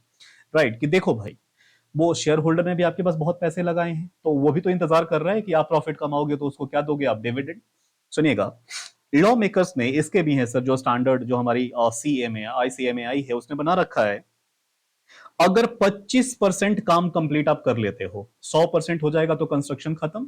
अगर आप 25% तक काम कंप्लीट कर लेते हो तो आपको 1 रुपया भी शेयर होल्डर्स को डिविडेंड देने की जरूरत नहीं है। No profit is to be transferred. ये प्रॉफिट ट्रांसफर करेंगे पीएनएल अकाउंट में तो क्या होगा, डिविडेंड ही तो जाएगा। राइट, 1 रुपए उधर ट्रांसफर करने की जरूरत नहीं है। क्यों? अरे 25% होता ही कितना है, अभी तो सारा काम ही बचा हुआ है, 75% पैसे दे दोगे और काम लग गया तो शेयर होल्डर को वापस बुलाओगे एजीएम एजीएम में कि लाओ भाई पैसे ले आओ पैसे ले आओ, ऐसा तो होता नहीं है। राइट, हाँ, तो ये स्लैब हमने देखा कि अगर 25% तक कंप्लीट हुआ है, 1 रुपए भी डालने की जरूरत नहीं है पीएनएल में। हाँ, लेकिन 25% से ज्यादा, लेकिन 50% से कम, अप टू मैंने नहीं लिखा, 50% से कम, 25 से ज्यादा और 50 से कम अगर है तो 1/3 सर नोशनल प्रॉफिट का आपको ट्रांसफर करना होता है। कितना? 1/3। लेकिन 1/3 भी कॉन्ट्रैक्ट प्राइस का नहीं, जितना रिसीव हुआ है उसका। तो देखिएगा मैंने क्या करा, 1/3 multiply by cash received upon value of work certified. जब क्वेश्चन करेंगे इसको अच्छे से समझेंगे, पहले आप ये 1/3 कितना होगा नोशनल प्रॉफिट का उतना रट के रखो। काम आपने कितना कंप्लीट करा है, 25 से ज्यादा लेकिन 50 से कम, तब कितना सर, 1/3। अगर 50% या उससे ज्यादा, 90% तक, अच्छा 90% से कम, लेस देन लिखा गया है सर, मैंने क्या बोला यहाँ पे, 50% या उससे ज्यादा लेकिन 90% से कम, तो इस बार 1/3 नहीं नोशनल प्रॉफिट का, 2/3 आप ट्रांसफर करोगे पीएनएल में, ये फिक्स्ड है। तो इसका मतलब है कि जब आप कॉन्ट्रैक्ट अकाउंट बनाओगे दोस्त, तो उस वक्त आपको केयरफुली पहले परसेंटेज निकालना पड़ेगा कि कितना आपने कंप्लीट किया है, जितना कंप्लीट किया है उतने का ही तो आप क्या करोगे, ट्रांसफर करोगे। राइट, तो सर देखिएगा यहाँ पे, अच्छा ये आप बार बार सर क्या लिख रहे हो, इससे आपको इसको मल्टीप्लाई करना है कि जितना पैसा मिला है हाथ में उसी का तो मैं करूंगा, या कॉन्ट्रैक्ट जितने का भी था पैसा मिला ही नहीं, सारा उसने रिटेन करके रखा है, तो मैं कहां से दे दूं, नहीं दे सकता ना। तो ये बड़े अच्छे रूल्स हैं। अब देखिएगा 90% या उससे ज्यादा, ऑलमोस्ट क्या होने जा रहा है सर, ऑलमोस्ट क्या होने जा रहा है, कंस्ट्रक्शन कंप्लीट होने जा रहा है। ऐसे केसेस में कितना आपको ट्रांसफर करना है, ये 4 ऑप्शंस आपके पास है। कितने ऑप्शन सर, 4 ऑप्शन से, जिससे क्वेश्चन पूछेगा उससे आप निकाल के दिखा देंगे। क्वेश्चन ने अगर मान लीजिए नहीं पूछा तो मैं आपको सजेस्ट करूंगा इस वाले ऑप्शन से, ये मोस्ट एक्यूरेट इस पे आता है। या तो क्वेश्चन आपसे पूछेगा कि इस पर्टिकुलर फॉर्मूले से जो भी बनेगा मुझे निकाल के दे दो, अगर वो नहीं पूछेगा तो ये मोस्ट एक्यूरेट है। सर समझ नहीं आया ये वाला पॉइंट, जरा ये देखिएगा। आप मुझे बोलिए कि लेस देन 90% का आपको समझ में आ गया था, 90% या उससे ज्यादा, मतलब ऑलमोस्ट फाइनल स्टेज पे आप हो, तो कितना हम ट्रांसफर करें। आपके पास 4 ऑप्शंस हैं, आप किसी में से भी कोई भी कर सकते हो, लेकिन अगर कोई क्वेश्चन स्पेसिफिक पूछता है तो आप ऐसे करोगे, कितना, एस्टिमेटेड प्रॉफिट मल्टीप्लाई बाई, आप क्या करोगे, WC, मैंने फुल फॉर्म में लिखा है, value of work certified, divide किससे करोगे, कॉन्ट्रैक्ट प्राइस से। एक जब क्वेश्चन करेंगे ये सारी बातें बहुत डिटेल में आपको समझ में आएगी। फॉर्मूला यहाँ पे मैंने लिख दिया है, यहाँ पे उसके फुल फॉर्म्स हैं। क्वेश्चन ने अगर पूछा इस फॉर्मूले से, तो इस फॉर्मूले से कुछ नहीं पूछा, आप चारों में से किसी से भी दिखा सकते हैं। राइट, लेकिन मोस्ट एक्यूरेट मैंने बोला उधर जाके कि आखिरी में एक पॉइंट है। अब ये छोटे छोटे 2 पॉइंट से दोस्त जरा देख लीजिए आखिरी, और क्वेश्चन पे हम चलते हैं। एस्टिमेटेड प्रॉफिट, अगर क्वेश्चन सिर्फ पूछ रहे कि एस्टिमेटेड प्रॉफिट कैसे निकलेगा, एस्टिमेटेड प्रॉफिट, एस्टिमेटेड प्रॉफिट, तो आप क्या बोलोगे, कॉन्ट्रैक्ट प्राइस में से जैसे ही माइनस करोगे एस्टिमेटेड कॉस्ट कितना लगेगा, तो जो बचेगा वो क्या हो जाएगा, एस्टिमेटेड प्रॉफिट। एक आता है एस्टिमेटेड कॉस्ट ही अगर निकालनी है तो क्या करोगे, अब तक की जितनी कॉस्ट लगी है उसमें से फ्यूचर कॉस्ट कितनी लगने वाली है माइनस कर दोगे, तो जो डिफरेंस आएगा वही तो क्या हो जाएगा, एस्टिमेटेड कॉस्ट। आखिरी एक इसमें पॉइंट रह जाता है दोस्त, पॉइंट नंबर 13, उसको बोलते हैं एक्सलेशन क्लॉज। सर क्लॉज माने कोई सेक्शन लग रहा है क्या, यस कोई सेक्शन लग रहा है, नाम क्या है, एक्सलेशन क्लॉज। एक्सेलरेट करना, बढ़ाना, क्या होता है इसका मतलब। वैसे तो हम क्वेश्चन के साथ करेंगे, ज्यादातर ये आता नहीं है एग्जाम में, लेकिन कभी कभी आता है तो बच्चा घूमने लग जाता है। क्वेश्चन के साथ करेंगे, एक ही क्वेश्चन हमारे मॉडल में है, फिर मैं आपको समझा देता हूं। आप कॉन्ट्रैक्टी, मैं कॉन्ट्रैक्टर। जब आपके और मेरे बीच में कॉन्ट्रैक्ट तय हुआ था तो हमने क्या देखा था कि एक घर बनवाना था, 3 साल चलेगा ये कंस्ट्रक्शन, बहुत बड़ा घर बनवाना था आपको। उस वक्त रॉ मटेरियल वगैरह जो भी घर में बनाने में लगता है, रेता, सीमेंट, समथिंग जो भी घर में लगते हैं सर, ब्रिक्स वगैरह, वो एक फिक्स प्राइस पे चल रहे थे, राइट। एक आध परसेंट, 5% तक बढ़ेगा वो तो कोई बात नहीं, कॉन्ट्रैक्टर बियर कर लेगा। लेकिन कुछ ऐसा पता नहीं क्या अनहोनी हुआ, वो जितने भी रॉ मटेरियल वाले थे ना, सबने 50% से, 40% से, 30% से अपना प्राइस महंगा कर दिया। और कॉन्ट्रैक्ट प्राइस तो 3 साल पहले बुक हो रखी थी ना कि ये घर बनवाने में कितना 10 करोड़ लगेगा। भाई जब रॉ मटेरियल अपने 1.5 से बढ़ गई, 0.5% से बढ़ गई, 50% से बढ़ गई, तो यार मैं कैसे करूंगा, उतने कॉन्ट्रैक्ट प्राइस में कैसे होगा। तो ये मैं पहले से ही ना क्लॉज में लिखवा देता हूं, कॉन्ट्रैक्टी कॉन्ट्रैक्टर आओ अग्रीमेंट करते हैं। हमने क्या बोला, मैं घर बनाऊंगा 3 साल में, आप मुझे कितना दोगे, 10 करोड़ दोगे, राइट। अब सुनना जरा, रॉ मटेरियल के प्राइसेस इन 3 साल में अगर 5 से 10% तक बढ़ते हैं तो कोई बात नहीं, कॉन्ट्रैक्ट प्राइस वही रहेगा 10 करोड़। लेकिन अगर 10% से इंक्रीज हो जाते हैं 20% तक तो कॉन्ट्रैक्ट प्राइस बढ़ेगा 5% से। आपको फिर से कॉन्ट्रैक्टी, एज अ कॉन्ट्रैक्टी आपको कॉन्ट्रैक्टर को सिर्फ 10 करोड़ नहीं, 5% और देना पड़ेगा। ये क्लॉज आपको समझ में आ रहा है क्या, एक्सेलरेट करके मैं बोल रहा हूं, एक्सेलेशन क्लॉज, राइट। ऐसा ही कुछ है, जब क्वेश्चन आएगा बड़े आसान तरीके से करेंगे सर, राइट। बधाई हो, यही सारे कंसेप्ट थे टोटल। एक बार मैंने आपको समझा दिया, पूरा आप बैठ के इसको क्या करोगे, अच्छे से नोट करोगे, जो समझ नहीं आएगा दोबारा मेरे से पूछोगे। ये 100% दोस्तों इस पर्टिकुलर का बस इतना ही होता है। इसके बाद हम रेडी हैं क्वेश्चन करने के लिए। आइए चलते हैं क्वेश्चंस पे। आपके मॉड्यूल में, सीएमए मॉड्यूल में टोटल 13 ही क्वेश्चन है। ये 13 क्वेश्चन वहां के और प्लस 10 एग्जाम के क्वेश्चन मैंने और उठाए हैं, 23 क्वेश्चन। मैं कुछ कुछ क्वेश्चन लगाऊंगा, कुछ होमवर्क में देते जाऊंगा। आप इतना काबिल हो जाएंगे। कॉस्टिंग में एक अच्छी बात पता है क्या है, आपने अगर मॉड्यूल लगा दिया ना एग्जाम में, उसके बाहर आता ही नहीं है। और अगर चेंज भी आता है तो पता है कैसे आता है, दिल्ली का दुबई, राम का मोहन, 10,000 का 20,000, बस यही चेंज होते हैं। कई बार तो टिट्टो कॉपी पेस्ट कॉस्टिंग के आते हैं सर। तो अगर मैं आपसे कहूं कि कॉस्टिंग आपको आपके खून में जाना चाहिए, आप 80 प्लस स्कोर कर सकते हो, तो मैं कोई ज्यादा हवा में बातें नहीं कर रहा। एग्जाम्शन तो बहुत छोटी सी चीज। द थिंग इज कि आप प्लीज ईमानदारी से पढ़िए। आइए शुरू करते हैं क्वेश्चंस लगाना। आप मेरे साथ ही क्वेश्चन नंबर 1 पढ़ना शुरू करेंगे अच्छे से, राइट सर। मैं चलता हूं शीट पे, आप क्या करोगे, अगर आप मेरे रजिस्टर्ड स्टूडेंट हो डायनामिक बैच के तो ये बुक आप तक पहुंच चुकी होगी। अच्छा ये नहीं है तो ये पीडीएफ ना कहीं मैं अपलोड कर ही दूंगा। फॉर एग्जांपल अगर मान लो ये डेमो के लिए मैं यूट्यूब वगैरह पे डाल रहा हूँ, राइट, तो यूट्यूब के डिस्क्रिप्शन आप जरूर चेक कर लेंगे, नोट्स वहां प्रोवाइडेड रहेगा, राइट। आइए सर, एक बार मैं सब देख लूं, सब ठीक चल रहा है। Yes, everything is good.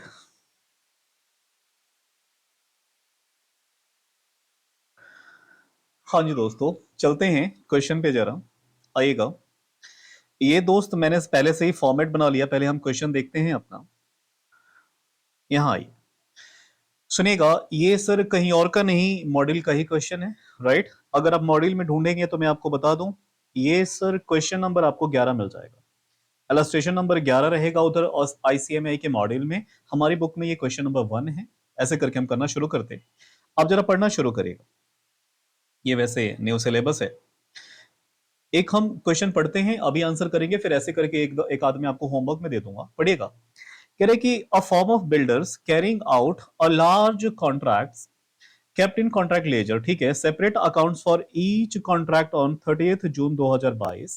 The following were shown as being the expenditure in connection with the contract number 555। सुनिएगा, ये एक कॉन्ट्रैक्ट है, एक कंपनी के पास एट अ टाइम बहुत सारे कॉन्ट्रैक्ट हो सकते हैं। ये जो कॉन्ट्रैक्ट का नंबर है वो 555वां नंबर है, राइट। अब इसमें सुनिएगा, बहुत सारे एक्सपेंसेस हैं जो इन्होंने दिखाए हैं कि इस कॉन्ट्रैक्ट से रिलेटेड हमारे खर्चे हुए हैं। इसके अलावा ये जो लाइन कही जा रही है, The contract, which has commenced on 1st of February 2022, was for rupees 6 lakhs। ये 6 लाख दोस्तों मैं कहूं क्या है, क्या मैं बोल सकता हूं कॉन्ट्रैक्ट प्राइस, इस 555 नंबर कॉन्ट्रैक्ट को करने के लिए जो हमारे बीच में तय हुआ वो 6 लाख का तय हुआ है। आगे कह रहे हैं, and the amount certified by the architect after deduction 20% of retention money was rupees 2,41,600। सुनिएगा, अब क्या हुआ, कॉन्ट्रैक्टर आया, उसने क्या करा, कॉन्ट्रैक्टर नहीं सर, इंजीनियर आया और उसने सर्टिफाई करा कि इतना परसेंट आपका क्या हो गया है, काम कंप्लीट हो गया है। जितना रुपए उससे मिलना चाहिए था वो 100% नहीं मिला, सिर्फ और सिर्फ कितना मिला है दोस्त? 80% मिला है। 20% कॉन्ट्रैक्टी ने क्या कर लिया, अपने पास रिटेन करके रख लिया। सुनिएगा, अगर 2,41,600 80% है तो 100% कितना हुआ? जितना भी होगा वो क्या हो जाता दोस्त? Value of work certified. Right, question में करेंगे। आगे देखिएगा, और कॉन्ट्रैक्ट ये कंप्लीट कब मतलब दिखा रहे हैं, कहां तक का हमें बनाना है? 30 जून 2022 तक का। क्या कंस्ट्रक्शन कंप्लीट हो गया? नहीं। द मटेरियल ऑन, एक सेकेंड, इतना इतना वर्क बीइंग सर्टिफाइड ऑन 30 जून 2022, ठीक है। The material on site was rupees 19,716। जितना मटेरियल लगना था उसमें से कितना बच गया? क्लोजिंग स्टॉक 19,700 समथिंग रुपए का बच गया। और contract plant ledger was also kept in which depreciation was deal with monthly. अच्छा जी, डेप्रिसिएशन जो भी हमें लगाना है वो मंथली लगाना है। The amount debited in respect of that account is, सिर्फ 555 नंबर अकाउंट का जो डेबिट हुआ है डेप्रिसिएशन, वो कितना हुआ है दोस्त? 2,260 रुपए। तो क्या मैं बोलूं जितना आप डेबिट करोगे उतना डेप्रिसिएशन तो क्वेश्चन में ही मिल गया। आगे पढ़िए, prepare contract account showing profit on the contract. एक साल का आपको कॉन्ट्रैक्ट अकाउंट बनाना है। एक साल का भी नहीं सर, 1 फरवरी को शुरू हुआ और 30 जून को पता चले खत्म भी हो गया। जो भी हुआ सर्टिफाई उसने कर दिया, तो ये कुछ महीने का ही हो रहा है। तो हमें क्या लिखना चाहिए था? सॉल्व करने चलें? जरा एक बार आइएगा मेरे साथ यहाँ पे सॉल्यूशन पे। यहाँ पे हम बनाने जा रहे हैं कॉन्ट्रैक्ट कॉस्ट, राइट। सबसे पहले हेडलाइन आप क्या लिखोगे? इन द बुक्स ऑफ, जो भी कंपनी का नाम रहेगा, इस कंपनी का नाम है अ फर्म ऑफ बिल्डर्स, जो भी था मैंने लिख दिया। आप क्या बना रहे हो? Contract account for the period of, या फॉर द ईयर तो लिख नहीं सकते, for the period of. Question से आप उठा लेंगे किस डेट को बनना शुरू हुआ और किस डेट को खत्म हो गया, उस पर्टिकुलर का आप यहां डेट लिख देंगे। हाँ जी, इधर मैंने लिख दिया डेबिट, इधर लिख दिया मैंने क्रेडिट। जो भी एक्सपेंसेस लगे होंगे मैं इधर करूंगा डेबिट, जो भी इनकम्स होंगे उधर मैं करूंगा क्रेडिट, डिफरेंस से निकालूंगा प्रॉफिट। इतना ही मेरे से पूछा जा रहा है। हाँ जी, वन बाय वन करके आप लिखना शुरू करेंगे। यहाँ पे ये क्वेश्चन में सबसे पहले क्या लगा है सर? मटेरियल लगा है 1,16,126 का। लिखिएगा मेरे साथ, टू मटेरियल, टू मटेरियल कितने का लगा है? 1,16,126 का। इसके अलावा भी, मटेरियल के अलावा हमें क्या लगा है दोस्त? मटेरियल इशू फॉर स्टोर्स, ठीक है। स्टोर के लिए इशू करेगा, जो भी रहा इनमें लगा है इस पर्टिकुलर में 19,570 रुपए का मटेरियल इशूड। मटेरियल इशूड कितने का? 19,570 का। अब देखेंगे दोस्त इसके अलावा क्या लगा है। कह रहा है कि plant which has been used on other contract. कोई प्लांट है, मशीनरी है, किसी अदर कॉन्ट्रैक्ट पे लगी है 555 नंबर को छोड़ के, और उसमें क्या हुआ है? 25,000 का खर्चा। दोस्त मैंने आपसे बोला था ना, जो सिर्फ इस कॉन्ट्रैक्ट कंस्ट्रक्शन से रिलेटेड है उसी के खर्चे आप डेबिट करेंगे, दूसरे होंगे आप उसे इग्नोर करेंगे, राइट। एडिशनल प्लांट है, ये कोई एडिशनल प्लांट है जो इसके अलावा कहीं और लगी है, तो दोस्तों क्या मैं बोलूं, ये सब हमारे लिए इरेलेवेंट है। कुछ नहीं करना इसका। सर क्यों नहीं करना? मैंने हमेशा बोला था कि सिर्फ इस कॉन्ट्रैक्ट से कितना प्रॉफिट आया वो निकालना है, तो एक्सपेंसेस कौन से लगेंगे? जो सिर्फ इस कॉन्ट्रैक्ट के, राइट। देखिएगा, वेजेस। अच्छा लेकिन सर एक बात बताओ, क्वेश्चन में कहीं डेप्रिसिएशन आपको दे रखा था? हाँ जी, सीधा सीधा इस क्वेश्चन में इस प्लांट से कितना डेप्रिसिएशन लगा है वो गिवन है, 2,260। तो लिख लूं मैं, डेप्रिसिएशन ऑन प्लांट क्वेश्चन में ऑलरेडी गिवन है। डेप्रिसिएशन ऑन प्लांट कितने का जी? 2,260 रुपए का। 2,260 रुपए आप डेबिट कर लेंगे, हो गया। अगला एक्सपेंसेस मेरा वेजेस लगा है 147,268 का। 148 या 147, 147,268, 147,268 रुपए का मेरा वेजेस लगा है। इसके अलावा और क्या क्या लगा है सर? डायरेक्ट एक्सपेंसेस है 4,052 रुपए का। हम लिख देंगे डायरेक्ट एक्सपेंसेस मेरे लगे हैं 4,052 रुपए के। इसके अलावा और क्या लगा है?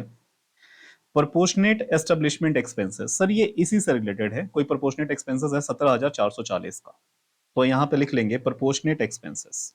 या एस्टेब्लिशमेंट एक्सपेंसेस जो होता है, एस्टेब्लिशमेंट एक्सपेंसेस कितने का है? 17,440 का। 17,440।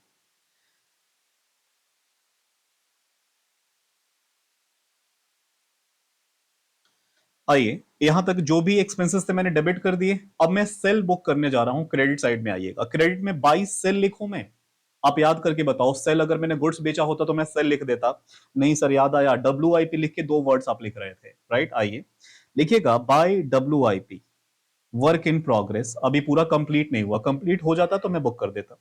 सुनिएगा, WIP में दोस्त मुझे 2 वर्ड्स लिखने थे।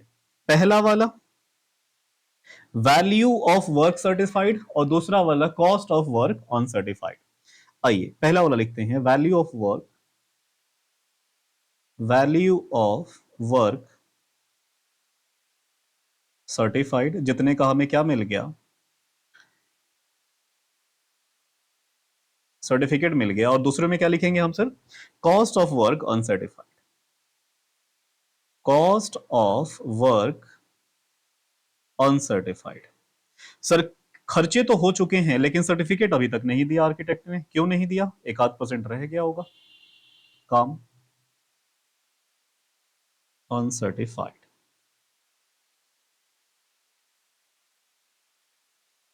इस क्वेश्चन में कोई ऐसा डेटा ही नहीं था कि हम क्या लिखते, कॉस्ट ऑफ वर्क अनसर्टिफाइड, कोई इंफॉर्मेशन ही नहीं है। तो इधर मैं क्या लिख दूं दोस्त? डैश लिख दूंगा।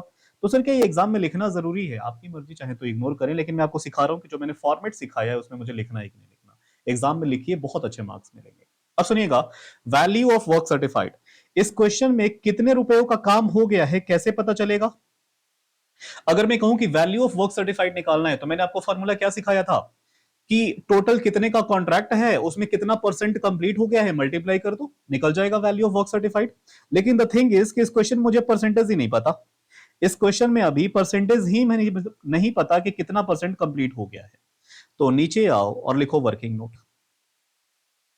नीचे आओ, लिखो वर्किंग नोट, अभी पता लगा लेते।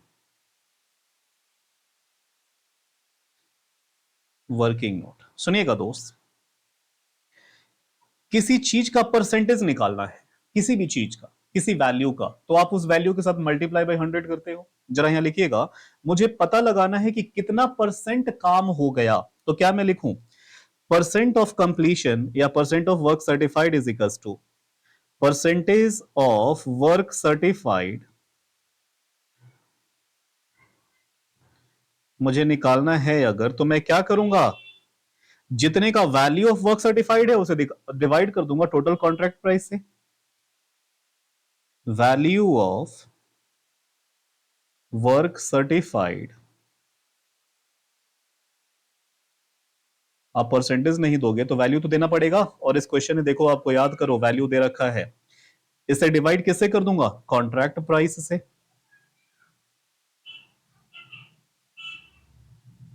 Contract price.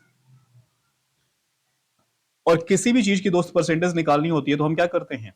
Multiply by 100। अब देखिएगा यहां पे, इस क्वेश्चन में मुझे क्या निकालना है? Value of work certified.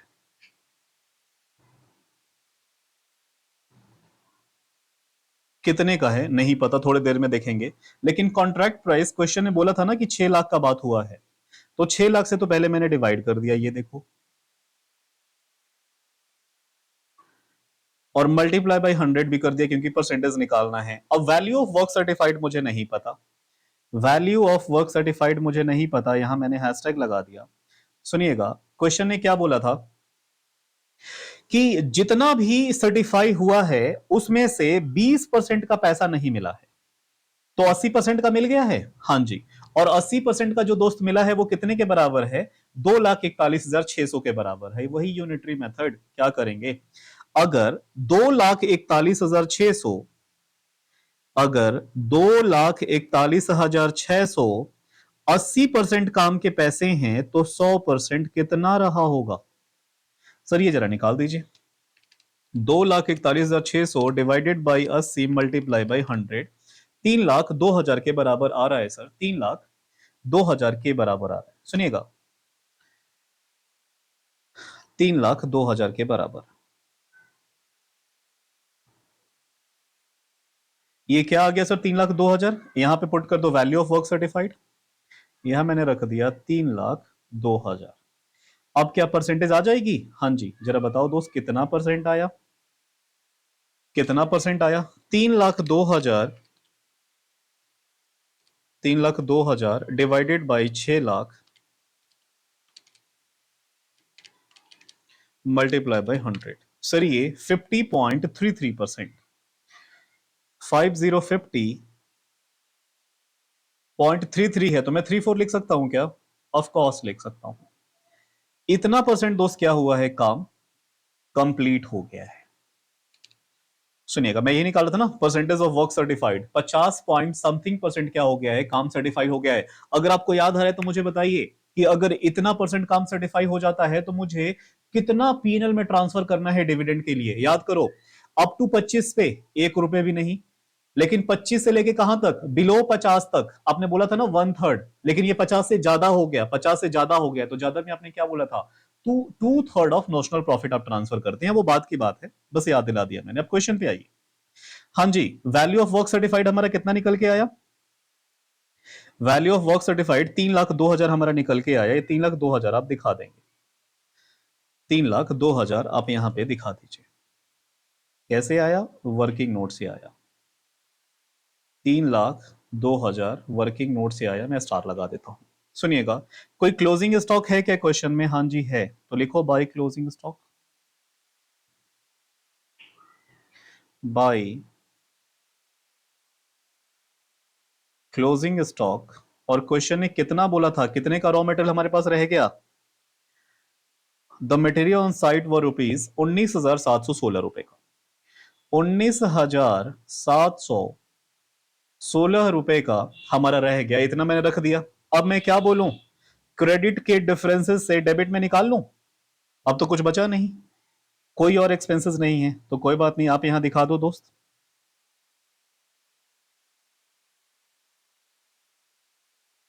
हाँ जी, एग्जाम में हमें सर ऐसा ही फॉर्मेट बनाना है। हाँ, किसी भी क्वेश्चन के लिए यही वाला फॉर्मेट बनाना है। जरा क्रेडिट साइड का सम टोटल बताओ। 3,02,000 प्लस 19,716। एक सेकेंड सर, 3,02,000 प्लस 19,716, ये आ रहा है 3,21,716। 3,21,716।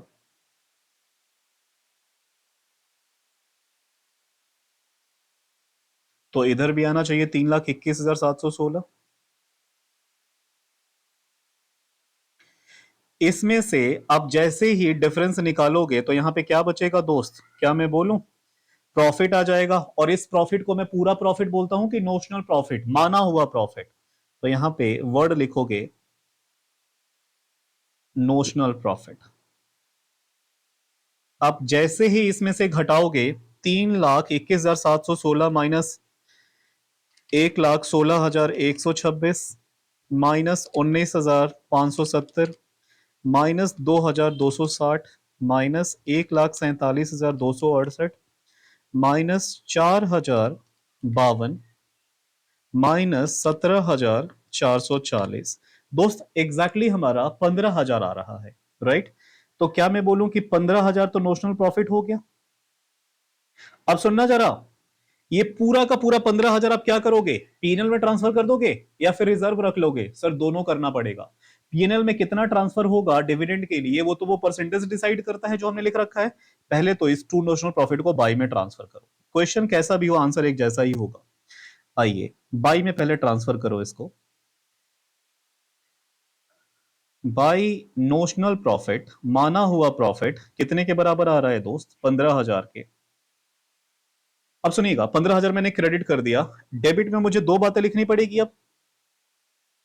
टू, एक क्या चाहिए? WIP लिखता हूं मैं। एक में मैं WIP लिखूंगा और दूसरे में क्या लिखूंगा दोस्त? प्रॉफिट एंड लॉस अकाउंट में जो ट्रांसफर होगा। प्रॉफिट एंड लॉस अकाउंट में क्या ट्रांसफर होगा? जो डिविडेंड का अमाउंट है।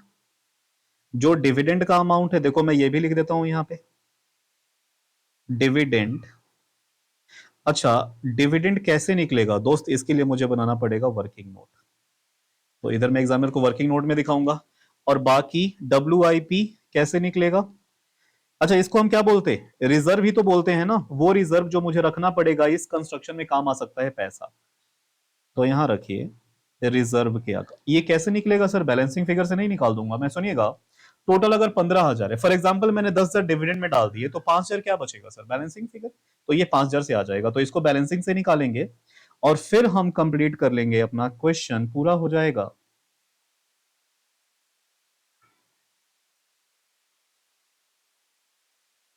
सुनिए, आइए पहले तो हम क्या निकालें दोस्त, बैलेंसिंग फिगर से निकालते हैं कि डिविडेंड में कितना जाएगा। याद करो, याद करो।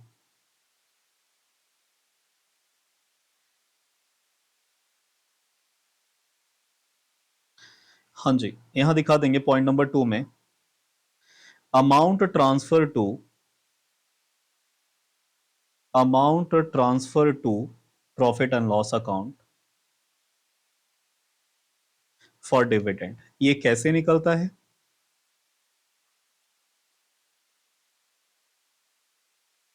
ये कैसे निकलता है, एक बार मैं फिर से आपको उस शीट पे लेके चलूं। अच्छा, शीट तो मैंने हटा दी, कोई बात नहीं, मिल जाएगा सर, कितनी बड़ी बात है। एक सेकंड सर, आप मुझे देंगे। कॉन्ट्रैक्ट कंसेप्ट वाली फाइल ये है।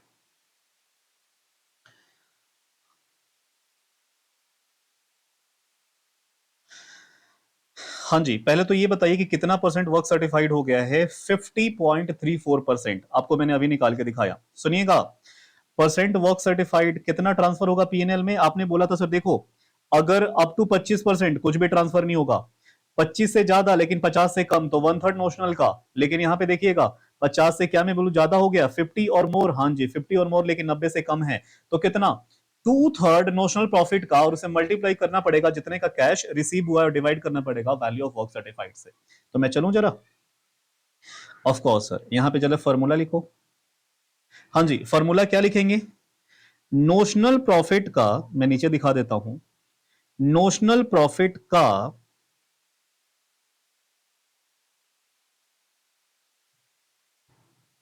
2/3, और वो भी किसका, जितना रिसीव हो गया होगा, रिसीव कितना हुआ है, cash receive.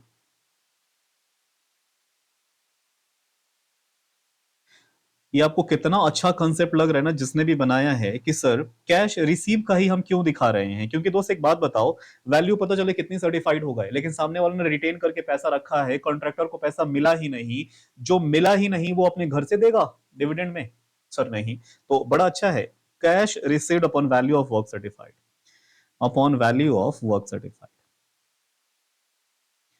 Value of work certified. हाँ जी, जरा ये निकाल के दिखाओ दोस्तों, नोशनल प्रॉफिट कितने की आई थी सर हमारी, 15,000 की आई थी। 15,000 का 2/3 जितना भी होगा, उसका भी उसका भी कैश रिसीव्ड हमारे हाथ में कितना आया था पैसा, उसने मुझे दिया था 2,41,600 रुपए एग्जैक्टली कैश मिला है, क्योंकि 20% तो उसने रख लिया था। 2,41,600, 2,41,600 मुझे मिला था। और वैल्यू ऑफ वर्क सर्टिफाइड कितना बन रहा है, अभी तो निकाला था 3,02,000, ये 100% है, 3,02,000। दोस्त ये जो भी आएगा आप इसकी वैल्यू निकाल के मुझे बता दो। हाँ जी सर, बताइएगा। 15,000 मल्टीप्लाई बाई 2 डिवाइड बाई 3, एक वैल्यू हो गई 10,000। इस 10,000 को मल्टीप्लाई करना है 2,41,600 से, और डिवाइड कर देना है 3 2 से। मल्टीप्लाई बाई 2,41,600 डिवाइडेड बाई 3,02,000 से, ये आ जाएगा 8,000 रुपए। दोस्तों ये आ जाएगा 8,000 रुपए। हाँ जी, इस 8,000 को मैं क्या करूं सर, इस 8,000 को पीएनएल में ट्रांसफर कर दो। आ जाओ यहाँ पे जी, प्रॉफिट एंड लॉस अकाउंट में मैंने जो ट्रांसफर कर दिया वर्किंग नोट से, वो कितना आया, 8,000। अब मेरी बात सुनिए, हाँ जी, टोटल कितना था, 15,000 का प्रॉफिट, जिसमें से 8,000 तो चला जाएगा डिविडेंड वालों को, तो रिजर्व में कितना रखा, इसका डिफरेंस 7,000 तो आएगा। अरे बोल नहीं रहे, यहाँ पे कितना आएगा दोस्त, 7,000 विल बी, और ये हमने कैसे निकाला, बैलेंसिंग फिगर्स। राइट। अब इसका सम टोटल आप इधर कहीं लिख दो, सर कितना आएगा, 15,000। मॉड्यूल में हो सकता है आंसर प्रेजेंट करने का तरीका थोड़ा अलग हो, लेकिन हम सिर्फ और सिर्फ यही तरीका दोस्त फॉलो करेंगे, राइट। अब यहां पे आइए, ये थोड़ा सा मैं मिनिमाइज करूं, अगर आपको पूरा दिख जाए, ये आंसर नंबर 1 हमारा हुआ यहां तक, राइट सर। आई होप आपको अच्छे से समझ में आ रहा है दोस्त। इस सेशन में हम इतना ही रखेंगे। अगले सेशन में मैं क्या करूंगा, क्वेश्चन नंबर 2 ऑनवर्ड से लेके 2 3 4 5 6 जितना भी हो सके उतना मैं आंसर करूंगा। अभी आप अपनी तरफ से कुछ भी आंसर मत करना, सारे कंसेप्ट रिवाइज करो और इस क्वेश्चन को खुद से एक बार होमवर्क में रख के प्रैक्टिस करो। फिर मिलेंगे अपने अगले सेशन में, तब तक के लिए bye bye, take care, God bless you, good bye.